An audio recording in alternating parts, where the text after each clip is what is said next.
Ian, as discussed last weekend, it was a bit of a tough result to take at Livy, but after a positive performance, is this the perfect opportunity to bounce back against Inverness this weekend? Yeah, whenever you lose a game, it's always the best way to get back on track is the next one, whoever you're playing. I felt we were desperate and lucky last weekend against Livingston. I thought we matched them, more than matched them actually, in the game. Created loads of opportunities, probably the most we've created for some time, to be brutally honest, and we had energy, we had intensity, we had some real good moments of quality, some really good counter-attack football, but we also had moments in the game where we give away a penalty kick, we lose 2 goals, we look at them also, but overall I thought the players put a tremendous amount of work into that game and showed everybody again that the confidence here is still really high, they still believe in themselves, and they went head to head with a Premier League team. And as has often been discussed in the past, Inverness, we've won the last 2 games against them after a long spell where we didn't get any joy off them.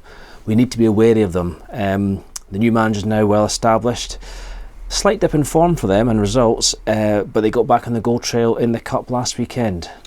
Yes, obviously we've done well in the last 2 games, but as I know, as much as most people or Raith Rovers supporters know, that we try not to look too much at the past results against opposition. It's all about the next game, and we know it's going to be tough. We know that they're a good side. They've added a couple of players to their playing squad as well. The manager's now been in a bit of time where he's got to know everybody or his players in terms of their capabilities, their personalities, their characteristics.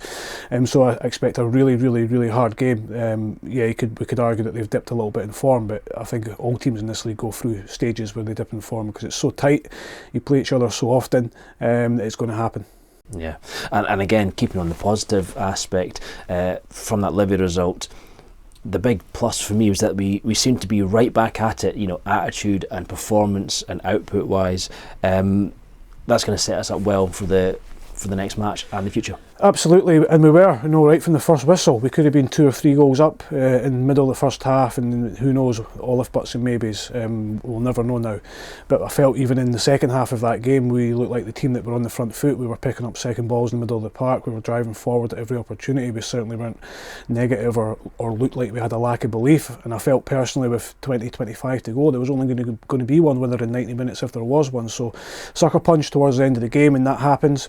As I said to the players, are disappointed after the game, there's no doubt about that in terms of the result, but their energy, commitment, endeavour and fighting every inch tooth and nail in the last 5-10 minutes for the cause to try and get us back in the game was tremendous. We look like we've got our swagger back a little bit, we've got our mojo back, and it's been the same in training this week. The training, particularly this morning, the intensity was as high as it's been for probably 7-8 weeks, and I think that comes with getting a few players back in the squad. It's players having a wee rest and dying to get back in the team, competition for places, and also every team goes through these lulls. I was hopefully over that Christmas period, and it happens to many teams around the world. We're no different. So it looks like, and it feels like, when I speak to the players as well, that we're still firmly on the side of believing in ourselves. Our confidence is still really high, but we always have that little side of caution that we know we're playing against a really decent side on Saturday in a ridiculously tough competition, but we try and do our best to win and get 3 points. You mentioned there the swagger and the mojo of the season so far. A key part of that was Sam Stanton. I understand he's making really good progress with his rehab, but he's not going to be rushed back. Yeah, Sam's injury time was a blow for us, there's no doubt. Sam doesn't get injured very often, but what's good about Sam is he's very good at the rehab, and he's very quick at recovering. It's just the nature of Sam. But when you have a player of Sam's quality out the team or out the squad or unavailable, you're going to miss it. Any team we're going to miss that. We had to try and bridge the gap a little bit, and obviously Kyle Turner's come in, who's a fantastic player. We still have Dylan Easton, Aidan Connolly, Josh Mullen, Scott Browns, and Shawnee Burns of the world, Ivonies. So we've still got good players, there's no question about that. But Sam has been really solid for us since the minute I've come in, not just this season but last as well. But yes, his rehab's going really well. We're delighted with the progress of Sam. We're hopeful, and it's again touch wood, all things going well, that we'll see Sam back really soon. Good, yeah. After Saturday, we've got a cup game against Airdrie on the Friday.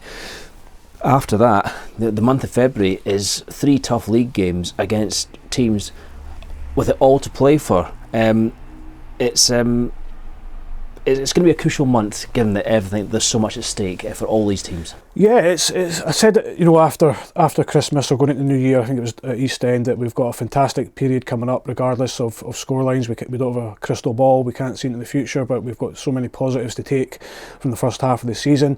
We knew it's going to be very, very tough to replicate our our first half form going into the second half, but we're capable of doing that because we've shown we can do it. But the games are hard, really, really, really hard. I see it as an opportunity for us. One was to try and get through in the Scottish Cup, which we fell just a little bit short in, which happens. The next challenge is to the players. Let's cement that top four as soon as we can, because we know it can change quickly if we go or continue a poor run or don't pick up enough points. Teams in this league are unforgiving, they'll come after you. But I'm always looking ahead in terms of how can we get better, how can we get players better individually, how can we get better as a team, and how can we create gaps in other teams, and we have an opportunity to do that. And if you throw in a semi-final, which we're all really, really looking forward to after that, then it's potentially a really good month. You'd mentioned to the mainstream press upstairs there that this time of year, player movements on everyone's lips. Am I right in thinking that we're not expecting much before the weekend, but potentially after? Yeah, again, it can change very quickly. We're like every other team. We want to add players to our squad when they become available. We're very, very happy with the squad that we've built and I have to work with in the first half of the season. If that didn't change, there was going to be no grumbles from me, but sometimes players come up that you like. Sometimes players show a huge desire to change teams and come to Raith Rovers, which is, as I've always harped on about and probably bored a lot of people about, that's a huge ingredient for me, that players want to be here and show a desire to come and play for us and give absolutely everything. So yeah, we might have news, in the next few days, but again, at the moment, we have to go on the side. At the moment, we have what we have, and we're very happy with it. Looking at the wider world of football and down south, we all saw that Conor O'Riordan got his move from Crewe Alexandra to Blackburn Rovers. Exciting move, massive club in the English Championship. He came to us as an unknown quantity, but what qualities did Conor show you in his time here that will stand him in good stead at Ewood Park and beyond? Yeah, firstly, I'd like to, if he's watching, congratulate Conor on his move. He's done fantastically well, and went back down to Crewe this time last year, which was a blow for us because we were kind of low in numbers, and it was a player that we knew we were going to sorely miss for the rest of the season. But he's went down there and done really, really well. I know we always keep an eye on his performances and see how he's doing, and a few of the boys are still in contact with him as well. I think the biggest attribute for me with Conor, he was always wanting to learn. He was always asking you questions, and his love for football was, he's a young man obviously, but was second to none. I don't think he could sit in his house at night. He was always out watching a game somewhere, be it Stenhousemuir, Falkirk, Fir Park, wherever it was. That's him. He just loved football and wanted to get better all the time.